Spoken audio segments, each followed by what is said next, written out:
Kung yung Save the Queen lang ha, komentan ko na lang yan siya mga. Kasi ano mo ma'am, walang gumagawa ng operation na sasabihin niya kung ano yung objective ng operation niya. Let's say for example, ang operation ko ay Save the Queen. Napaka-obvious naman siguro nun na parang tipo, ang aming operation ay to make sure that she becomes president and ang pangalan ng operation namin ay ay Save the Queen.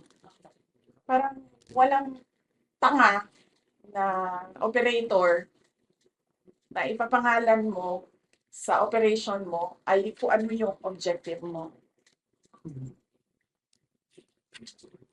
So, hindi ko kaya. So, pag-iisipan ko ma'am, pag gusto kong makipag-away, siguro atan ako ma'am. Pero sa ngayon kasi sabi ko kay JC, parang sa January na lang makipag-away kasi nga sobrang busy talaga yung Thanksgiving ng 89th anniversary. And ito din yung introduction namin sa 90 years ng OPP next year.